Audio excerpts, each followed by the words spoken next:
Hi guys, update lang dito sa withdrawal dito sa Jackpite kung mabilis ba at paying pa ba. So, di ba kahapon nakapag-deposit ako ng $9. Ito. Ang kitaan dito sa $9, 604 pesos yun guys, is 0.90 daily income. So, para makuha natin, di ba, gantong oras ako nag-recharge kahapon, nakuha ko siya, ngayon darating na income ko. So, click-click lang natin tong get all. Tapos, ayun, yung coins na yun, dumating na yung aking total assets na 1.48. So, meron akong $1.48.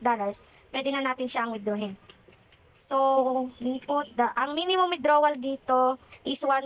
So, 16% task. Para makapag-withdraw is ilalagay natin yung ating withdrawal amount. $1 lang talaga, hindi kasama yung 40. Hindi siya pwede. So, $1 lang pwede. Hindi pwedeng 0.40.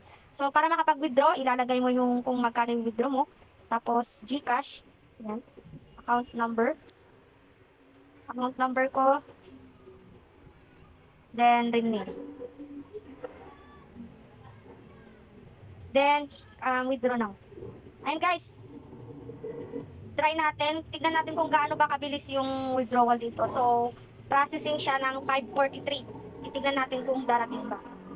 So, yun lang guys. Habang hinintay natin yung withdraw kung gaano ba kabilis pumasok, is that, ito pala yung mga products nila. BTC Micro Computing, $9. Sunod, LTC Mini Computing, $29.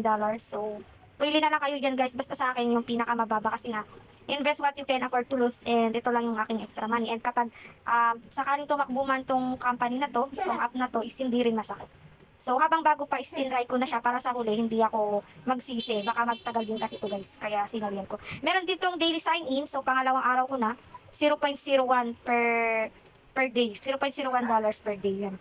Then guys, para makapag-register kayo dito, ilalagay ko na lang sa pinned comment yung aking registration link, pati sa description para ma-try nyo dito mag-invest, no? Or ma-try nyo kung okay ba siya. Then, tingnan natin kung na siya, dumating na. So, processing pa rin siya, guys. Medyo matagal din yung withdraw dito.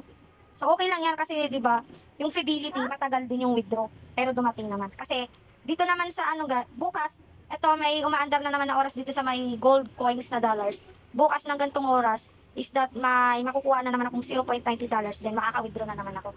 Then meron silang GC, ito, kasama dito yung customer service na sa Shirley Somerset. Sabi, thank you Ma'am Shirley Somerset, happy earnings. And guys, nakapag-withdraw siya ng $6. Tapos dumating siya sa GCash niya. So, nag-withdraw siya ng 11:07, hindi ko alam kung anong oras yun. Kasi military tayo. Ayan, meron siyang na-receive. Ayan, ang daming na nakaka-withdraw dito guys. Ayan. Wait na lang natin dumating yung ating withdraw. Ayan o, unit term sabi, I will not turn sabi. Ayan guys. So, sabihin ko muna pala kay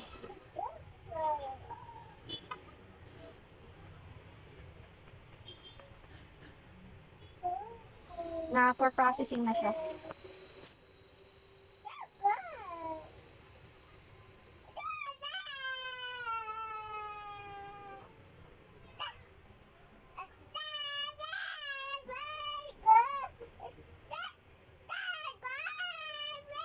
Pala dumating ng mabilis yung withdrawal dito, isasabihin mo muna dito kay customer service or yung manager dito sa Jump Mining, no? Ayan, I said, just don't say and your withdrawal arrived quickly, there is no problem. Ayan guys, sinabi ko na still processing pa rin yung aking withdraw. Ayan, still processing my withdrawal. Tingnan na natin kung dumating na yung ating withdraw. Processing pa din. Ayan na guys, so settlement succeeded. So dumating na yung aking withdraw. Check ko dito sa GCash ko.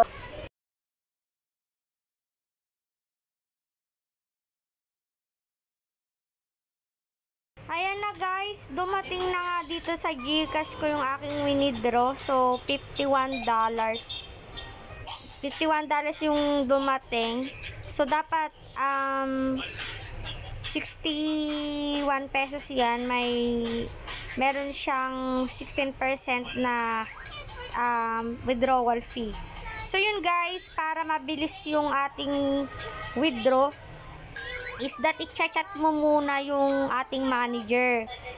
And may GC din tayo, guys. So, ilalagay ko na lang sa description, ay sa pin comment yung Telegram GC para kung sakaling mag-withdraw kayo at magre-recharge, pwede nyo makontak yung ating manager na si Shirley.